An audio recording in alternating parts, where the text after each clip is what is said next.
Hey guys, this is Pharaoh2091, and welcome back to Let's Play Ace Attorney Investigations 2, Prosecutor's Path. Last time we left off, we're really trying to dig into Simon Keyes here to kind of make him fess up for what he did. And he's definitely a tough one to crack. Right now we're trying to kind of connect him to the murders. And he's like, how can you really, connect me to it? And well, let's hear what he has to say about instigating murder. Think about it. Can any one of my actions really be considered a crime? I instigated murder? That's not there's not a single word about that in that letter, is there? If I had said the word kill even once, I guess it could be considered instigation. Well, maybe I did say it, but there's no way for you to prove it. What are you saying? You kidnapped me! I'm sorry, but that hasn't been proven yet now, has it? The only thing I admitted to was sending the letters. Well, that's... Besides, those letters contain no threats or coercions. I simply conveyed information. Information that each recipient would find beneficial. Ugh, you crafty little... Come on, Edward, finish the sentence. You little... okay. Can we do something about it? What was it he said? Integrating murder? Instigating murder is when a person directs someone else to commit murder. The person who directed a murder can be charged as if he committed a crime himself. So we just have to find proof that he directed those murders. You make it sound so easy. To be honest, it kind of pisses me off a little bit. Uh-oh. You're all trying to frame an innocent person for murder. Don't you understand? I'm not obligated to waste any more time on this pointless discussion. The police are waiting for you outside this tent. You have nowhere to run. Really now? You think I wouldn't have an escape route prepared? For example, let's say... I gave an order so that all the animals here attacked you. Now, what if I were able to take my leave during the ensuing chaos? What'd you say? You can't be serious. And I think he is. It was just an example. Wouldn't that make for an interesting show? Here's another idea. What if I pulled out a hidden gun and took John hostage? That might be more exciting. I will never allow you to do such a thing. I can't tell whether or not Simon's being serious. However, when it comes to him, we should consider anything a possibility. If you continue to bore me with your drivel, I'll end the show right here. I'd like you to keep that in mind before you make any baseless objections. Oh, crap. That's a huge thing right there. Ugh. I cannot make any careless remarks. I'm screwed. Isn't there some way I can charge him with his crimes? I don't know. Let's see here. I'm gonna have to press a little bit here. You incited others to commit murder, and they did so. If proof of that was established, you would be charged as if you yourself committed the murders. I know I heard it just a while ago, but what's the technical term again? It's instigating murder. Okay. Blaze, Patricia Rowland, and Knightley. Their crimes are unforgivable, of course. However, the one who pulled the strings from behind the scenes and drove them all to murder was none other than you, Simon Keyes. Mr. Edgeworth, you really do speak your mind freely. But instigated murder? There's not a single word about that in the letter, is there? I said the word kill. He wants... Yeah. I don't know. Maybe you did say it? Did you or didn't you? Yeah. It doesn't really matter whether I did or didn't. That's not what's important right now. I'm sure you know full well, Mr. Edgeworth. There's no way to prove it. There's no way any proof could exist. Ugh. Until I find some sort of proof, my arguments are meaningless. Should I press him to draw out more information or review the evidence? At any rate, I must find some way to break through his defense. Is Simon really innocent of instigating the murders? That's impossible. I'm certain that it was all part of his murder plot. Yeah. We know he had the will to commit the crimes. We just need some way to prove it. Okay, so I'm gonna go ahead and review my evidence here. Now I want to know when the hell did he actually bug the when did he bug the badge? That I can't even remember, but what's something that we can kind of pin the crime on him or connect him?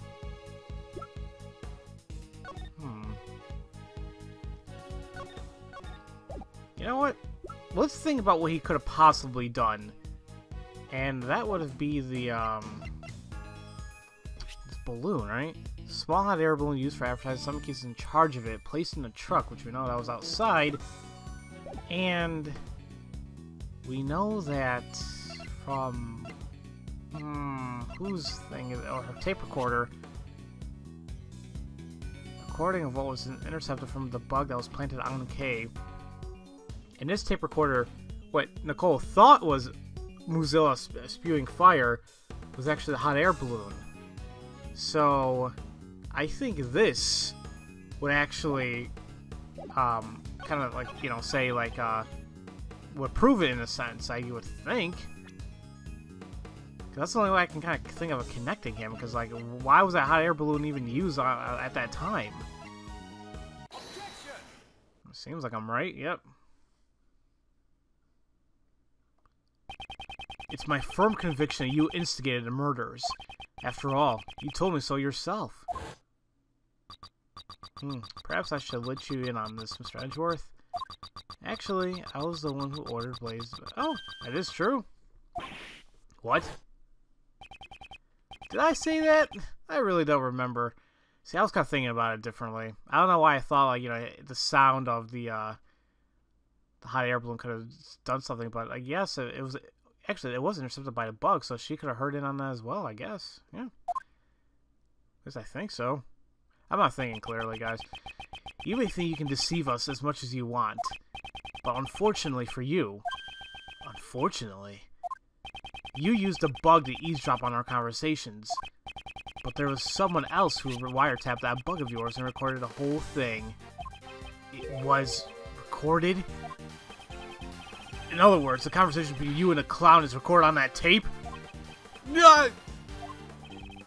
Ling Zi says, a schemer draws his own schemes, and this is what he meant. Miss Swift, I'd like you to listen to your tape. Roger! Oh, it's right about here. Mr. Edgeworth, Judge Courtney's cell phone is ringing. I like that ringtone for whatever reason. Who is this? Are you the person who ambushed Kay? I will listen in on this very well. Now you put it on speaker. This is where it starts. Well, I must say. Huh? Oh, that's odd. What's wrong? Well, there ain't nothing recorded past this point. Aw, well, that's just great. What? Why? Why wasn't it recorded?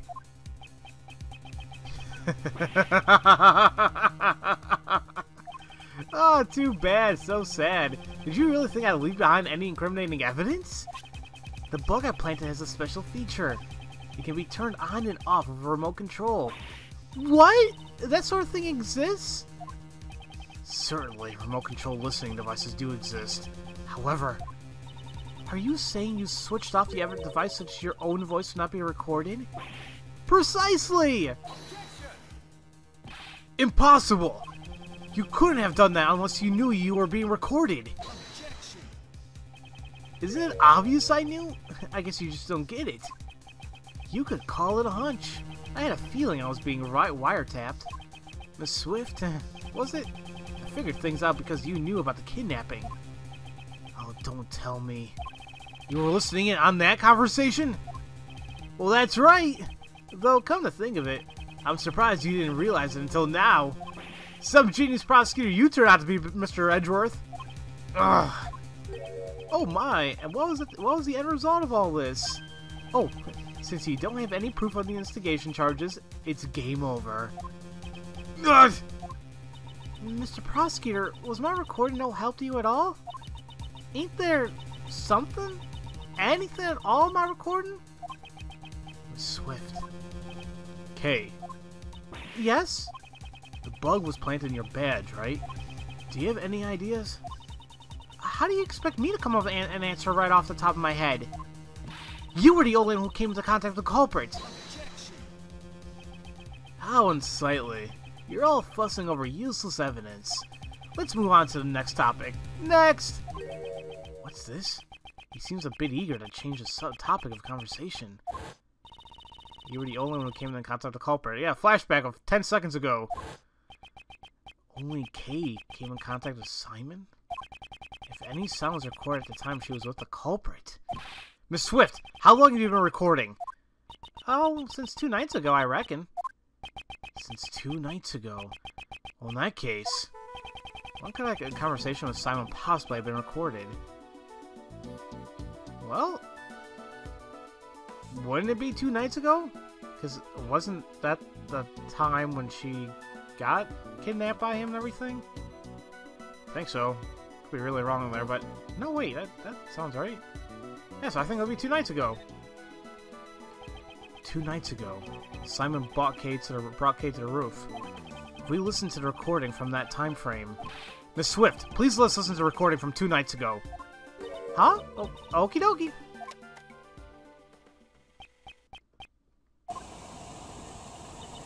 Well, this is the sound of a hot air balloon. That's right. At that time, Simon was carrying Kay in a hot air balloon. Ergo, he was near Kay. Isn't there anything recorded?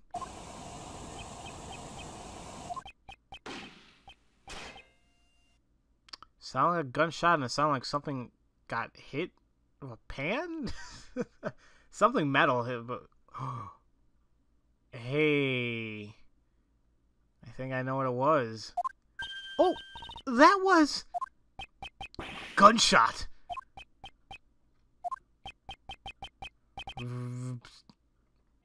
Wait a minute. Well, that can't be right. It can't be what I'm thinking of then. Hold on a minute. Huh. It seems you were quick to deactivate the bug. However, you were a little too late. You can't run anymore. That gunshot ties you to the case. Huh? What are you saying? There's no gun involved in this case, is there? No. There should be someone connected to the case who fired a gun. Let's strike with the evidence so that points that person. Which piece of evidence connects to the gunshot to the case? So I would think he has to do something with, where the hell have we seen a gun? Or anything related to the gun? Let's see here. Nothing was found in the footprints, I think. Let's just make sure. Okay, no.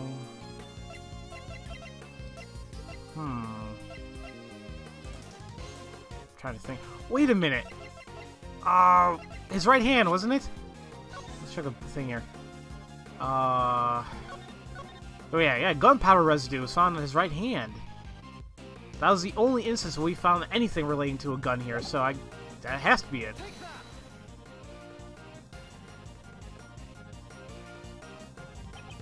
It's written right here in the body double's autopsy report. Gunpowder residue was detected on his right hand. Ugh. Where was Kay at the time this gunshot was recorded? That's right. She was being carried to the roof of the Grand Tower in your balloon. And as it turns out, there are a few more people on that very same rooftop. You know what? Hold on. There is something I kind of want to check concerning the...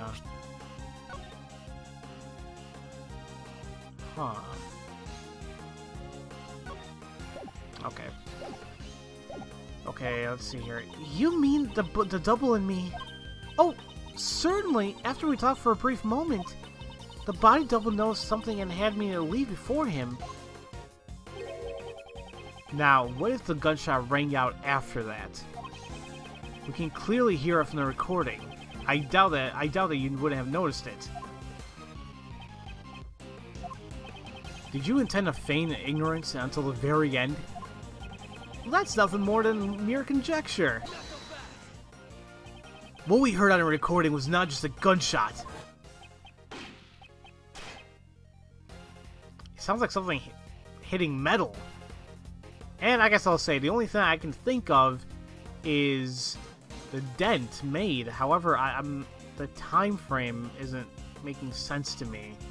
Because if he died, if it couldn't have happened 2 days ago, if this happened last night. Okay, well, we'll figure it out. If you listen closely, you can hear the bullet hitting something. See, it's either that or just that hitting thing. Okay, maybe we'll make a louder sound. Okay, I guess that does make sense. The body double was aiming at Simon then. The bullet may have struck which piece of evidence?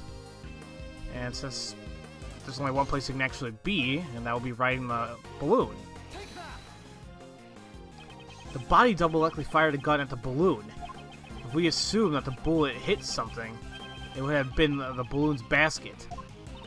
Let's examine it immediately. Okay. Let's check the inside here.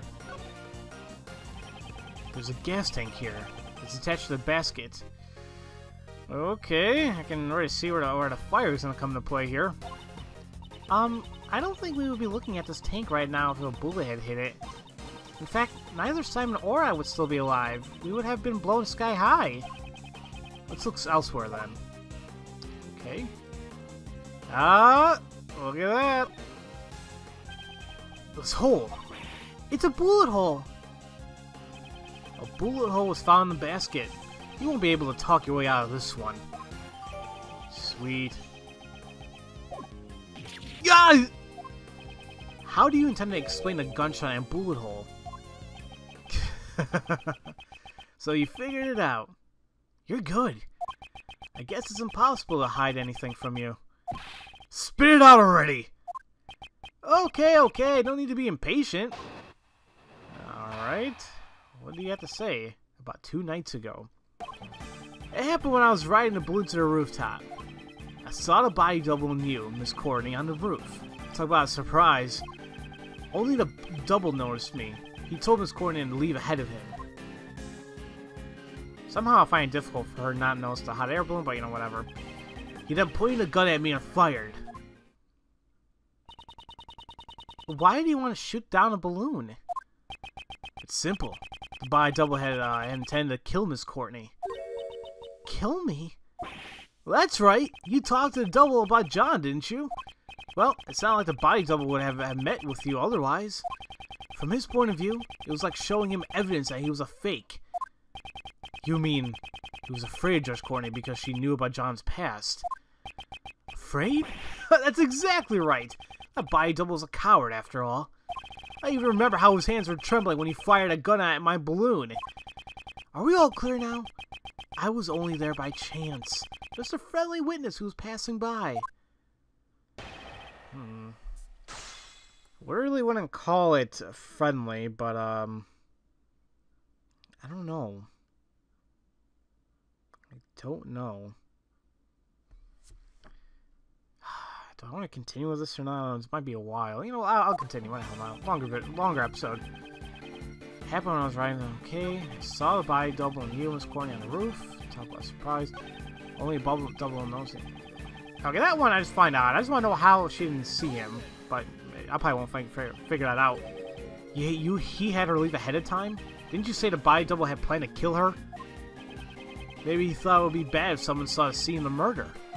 At the time, no one knew that the president was a fake, right? Once he got the info on John, he'd be able to kill both mother and son whenever he wanted. Thank goodness he's dead.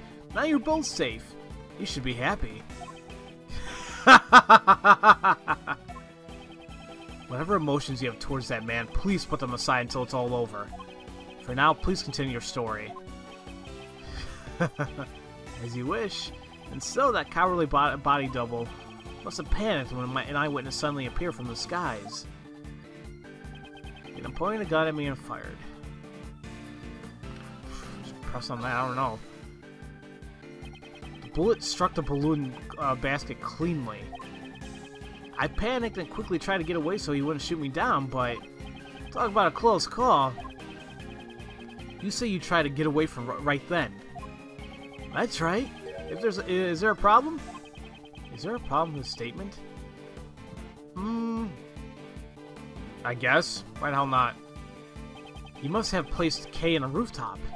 You couldn't have gotten away before then, correct? Yeah, that's right. I forgot. After the body double fired one shot, he entered the hatch to the 51st floor. I looked around for a bit and then landed on the roof. Please add that statement to your testimony. Sure, I don't mind. After a body double fired one shot, he entered a hatch on the 51st floor. That would be a lie. Because according to, I think, Lada's testimony, yep, 2 nights ago, the president never passed through the 51st floor. Someone's lying. I think we're getting close. Once again, you lied. Lied? The body double could not have entered a storeroom on the 51st floor 2 nights ago. Miss Hart's testimony proves it. What? How can you trust that sham journalist's testimony? What'd you say? You can't insult my mentor like that. 2 nights ago, that lady was staking out the 51st floor. Given that, just how did that body double leave the roof? Indeed, this is what we must now prove. If you did not use the elevator to the 51st floor to leave the roof, then only one route remains. How did a body double leave the roof without using an elevator or the 51st floor? Only way I can think about that would be the balloon? How the hell would that make sense, though? The body double flew. He flew? Simon Keys. He rode your balloon! Hey, hey! Stop joking around! Why would I have needed to give the body double a lift? The elevator has a security camera, and the 51st floor is being watched by Miss Hart. Your balloon was the only way the body double could have left the roof.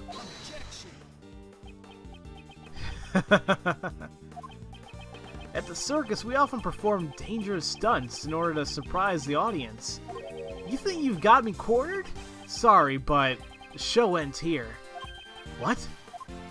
Hey you, Lada, was it? I'd like to ask you something. Are you saying you stood watching 51st floor the entire time, without any breaks?